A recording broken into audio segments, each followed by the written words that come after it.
आसमान में उड़ते हुए प्लेन को देखकर क्या कभी ऐसा ख्याल आया है कि काश इसे उड़ाने वाला मैं होता? अगर हाँ, तो ये सफर आपके लिए ही है।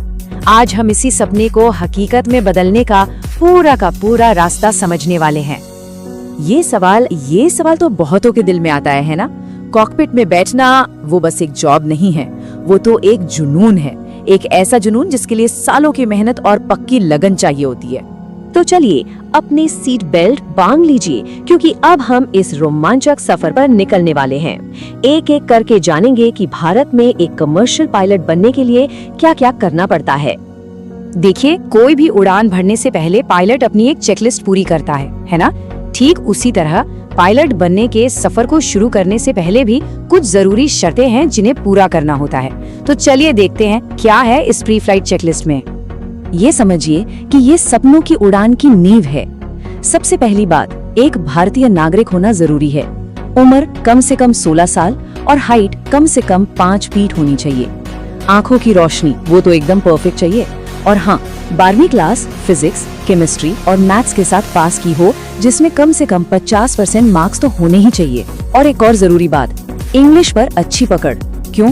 क्योंकि एविएशन की दुनिया में सारा का सारा कम्युनिकेशन इसी भाषा में होता है। अच्छा, तो पायलट बनना ऐसा नहीं है कि बस एक कोर्स किया और बन गए। नहीं, ये एक सीढ़ी चढ़ने जैसा है, जिसमें 3 अलग-अलग लाइसेंस मतलब 3 पड़ाव पार करने होते हैं। तो ये है वो 3 सीढ़ियाँ। पहली है स्टूडेंट पायलट लाइसेंस यानी SPL, जो उड़ना सीखने का पहला कदम है। दूसरी है प्राइवेट पायलट लाइसेंस यानी PPL, जो अकेले उड़ने की आजादी देती है। और फिर आती है आखिरी और सबसे अहम सीढ़ी, कमर्शियल पायलट लाइसेंस CPL, जो इस जुनून को प्रोफेशन में बदल देती है। तो चलिए सफर की शुरुआत करते हैं पहली सीढ़ी से, स्टूडेंट पायलट लाइसेंस, जिसे हम शॉर्ट में SPL कहते हैं। यही वो लाइसेंस है जो ट्रेनिंग के लिए पहली बार जहाज उड़ाने का दरवाजा खोलता है। मतलब SPL के बिना तो फ्लाइंग ट्रेनिंग शुरू ही नहीं हो सकती। इसे आप एविएशन की दुनिया का लर्निंग लाइसेंस समझ सकते हैं। जैसे गाड़ी सीखने के लिए होता है ना, ये आपको एक इंस्ट्रक्टर के साथ उड़ने के काबिल बनाता है। अब सवाल ये है कि ये मिलेगा कैसे? तो इसके लिए DGCA यानी directorate general of civil aviation से अप्रूव्ड किसी फ्लाइंग स्कूल में एडमिशन लेना होगा। फिर उस स्कूल का एंट्रेंस एग्जाम और एक जरूरी मेडिकल फिटनेस टेस्ट दोनों पास करने होंगे। और हाँ, एक और अहम बात, ट्रेनिंग के खर्च के लिए बैंक में अच्छा खासा बैलेंस होना भी जरूरी है।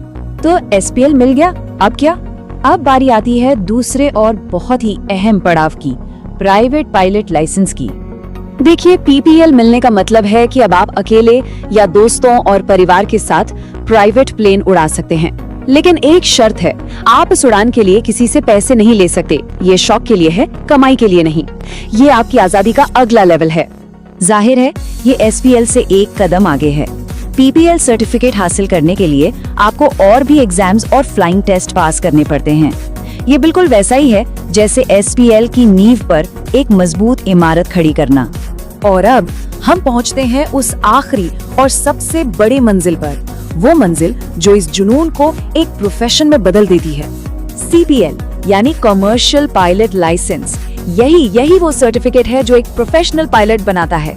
इसे पाने के बाद ही किसी एयरलाइन के लिए उड़ान भरी जा सकती है और इस काम से कमाई की जा सकती है। ये फाइनल स्टेज है, समझिए अब तक की सारी ट्रेनिंग का निचोड़। एक सर्टिफाइड कमर्शियल पायलट बनने के लिए बहुत सारे मुश्किल एग्जाम और टेस्ट पास करने होते हैं। इसे क्लियर करने के बाद ही आप कहलाते हैं एक कमर्शियल पायलट।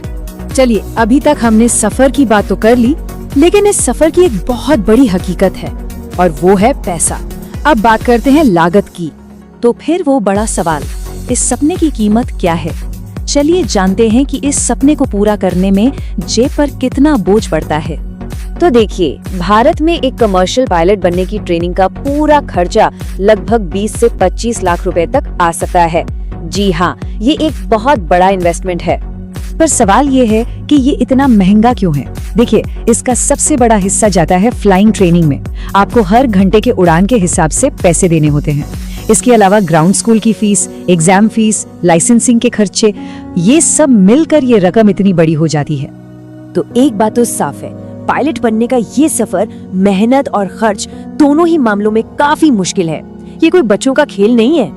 लेकिन एक बात हमेशा याद रखनी चाहिए, आसमान की उड़ान थोड़ी मुश्किल और खर्चीली जरूर है, पर अगर जुनून है तो फिर कुछ भी किया जा सकता है।